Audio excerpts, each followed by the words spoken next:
नमस्कार मैत्रिणींनो, प्रेमाच्या रसोई चॅनलवर तुमचं स्वागत आहे। तर आज आपण लहानपणीची आठवण म्हणून चिंच गोळी बनवतो। तर मी 1 वाटी चिंच घेतली आणि 1 वाटीपेक्षा थोडासा जास्त गूळ घ्यायचा, कारण चिंच आंबट असते ना म्हणून। आणि आपल्याला थोडीशी साखर लागेल आणि थोडी जिरी पावडर, मिरी पावडर चिमूटभर आणि अर्धा चमचा लाल तिखट, थोडीशी विलायची पावडर आणि चवीपुरतं किंचित असं चिमूटभर मीठ। तर आता आपण गॅस पेटवू। मी थोडासा चमचाभर तूप टाकते आणि तुपात आपण गूळ टाकू।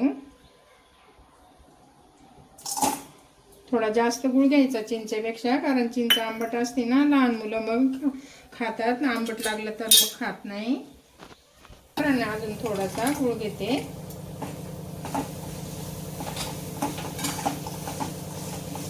तोपर्यंत आपण गूळ वितळतो, तोपर्यंत आपण चिंच वाटून घेऊ। हे बघा, चिंच अशी वाटली, लगेच वाटते चिंच। आता आपण गूळ वितळून घ्यायचा, त्याच्यात थेंबभर पाणी पण टाकायचं, म्हणजे पटकन वितळतो।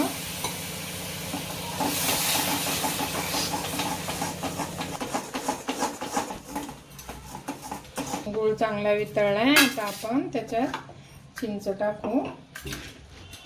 चिंच चांगली परतून घ्यायची।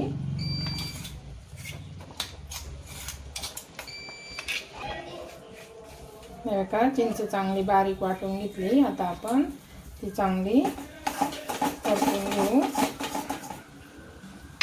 त्यामध्ये आपण जिरी, मिरी पावडर आणि थोडंसं लाल तिखट आणि थोडंसं मीठ चिमूटभर असं त्याच्यात टाकायचं, म्हणजे चांगली चव पण लागते आणि चांगली परतून घ्यायची।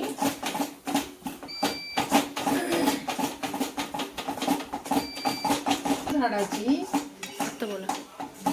ताजी चिंच आहे, जुनी चिंच नाही आहे, म्हणून आता आपण हे केलं ना तर भरपूर दिवस टिकतं। पण मुलं खातात ना, मुलं काय हे पण नाही करत। बडीशेपची पावडर टाकली थोडीशी तरी चालते।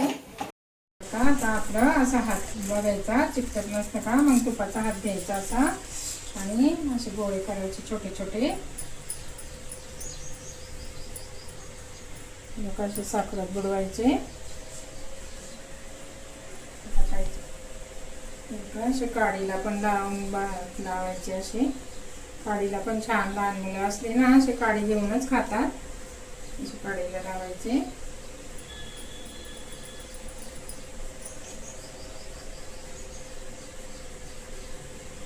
मी असे काड्यांना लावते, काही काही तसेच ठेवते। सगळे गोळे आता मी करून घेते, मग तुम्हाला दाखवते। बघा, आपल्या आता सगळ्या गोळ्या करून झाल्या, शेवटची राहिली। आता आपण अशी साखर घ्यायची, पिठी साखर, आणि साखरात अशा बुडबुडायच्या। अशा लहानपणी कसं आपण चिंचेची गोळी खायचो ना शाळेत असताना, असं तशा पद्धतीने मी लहान मुलांसाठी आणि मोठ्यांना पण आवडतात अशा चिंचेच्या असं काडीवर पण घेऊन खायचं। हे बघा, मी छोटे छोटे असे काडीवर केले, ते पण साखरेमध्ये बुडवायचे। बघा, ही मोठी लहान मुलांना असं मोठी काडी दिली ना बरोबर खाता येतं। अशा पद्धतीने मी चिंचेच्या गोळ्या केल्या। तुम्हाला जर आवडल्या तर लाईक करा, शेअर करा, नवीन असेल चॅनलवर तर सबस्क्राईब करा, कमेंट करा। Bye bye.